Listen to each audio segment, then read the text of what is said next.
Good morning friends, আশা করি সবাই খুব ভালো আছেন।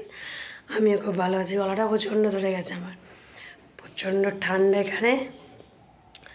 তো আজকে ভিডিওটা এখান থেকেই শুরু করছি। চলুন মাকে দর্শন করে নিই। জয় মা। সকাল সকাল একটু জল খাচ্ছি, কারণ একটু পিঠে বের খাবো আজকে, ওই জন্য। চলুন।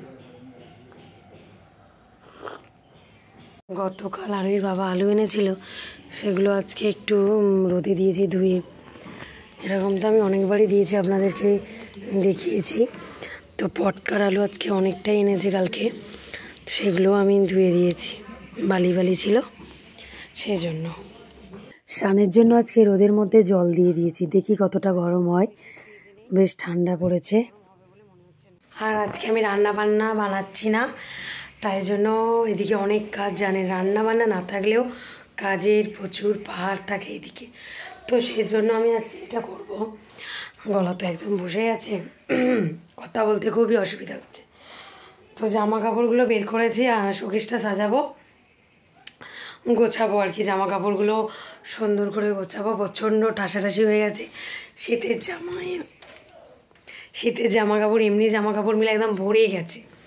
চলুন কাজকর্মগুলো সারি। আর এদিকে যেটা করেছি, ফ্রিজ থেকে খাবারগুলো বাইরে বার করে দিয়েছি। প্রচণ্ড ঠান্ডা, একটু শুধু ভাত বানাবো, তো ভাতের জলটা বসিয়ে দিয়েছি হাঁড়িতে। আর এদিক ওদিক করে একটু গুছিয়ে নিচ্ছি। চলুন আসছি।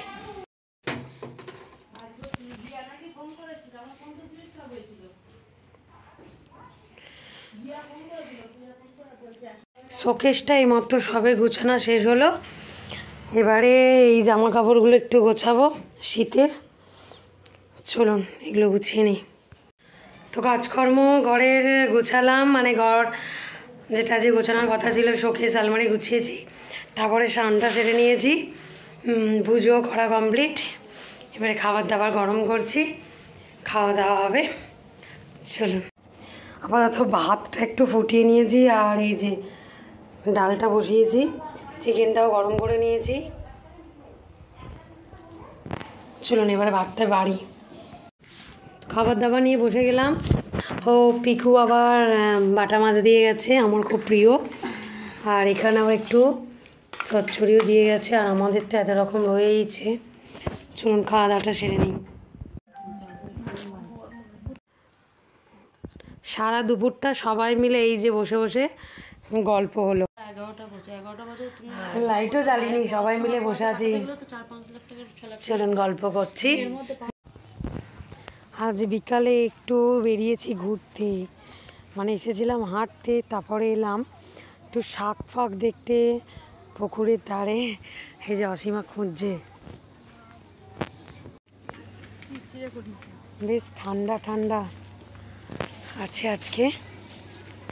নেই শাক, যেটা খুঁজছিলাম হিমচে শাক নেই। শীতের দিন মানেই তাড়াতাড়ি সন্ধ্যা হয়ে যাওয়া, তাই জন্যে বেশি রাতও করলাম না, রুটি করতে শুরু করে দিয়েছি।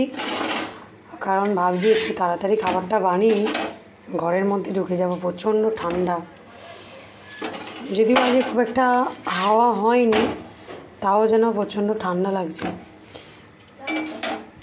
আজকে রুটির সাথে তরকারি করব, পেঁপে আর আলু ডালনা করব। আর একটু পকোড়া বানাবার জন্য এখানে বাঁধাকপি কেটে রেখেছি। আপাতত আগে রুটিটা বানিয়ে নিই, তারপরে ওগুলো বানাবো। আবার আরুর বাবা এসেই নালে বলবো আমার খুব খিদে পেয়েছে, সেই জন্য পকোড়াটা রেডি করতে হবে এক্ষুনি।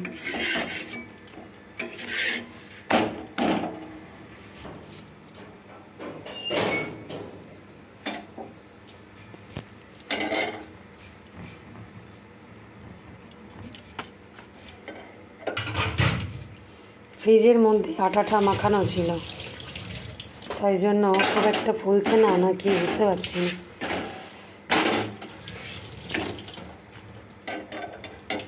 প্রতিদিন সন্ধ্যাবেলা না আটা মাখাতে ভালো লাগে না, ওই জন্য একটু প্রায় সময় দিলে আর কি মাখিয়ে রেখে দিই ফ্রিজের মধ্যে।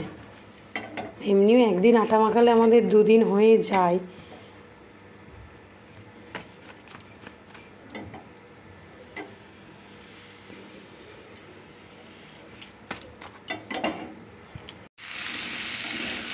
পাঁচ ফোড়ন আর শুকনো লঙ্কা দিয়ে আমি পেঁপে আর আলুটা ভেজে নিচ্ছি। বেশি ভাজবো না, হালকা করে ভেজে জল দিয়ে দেবো।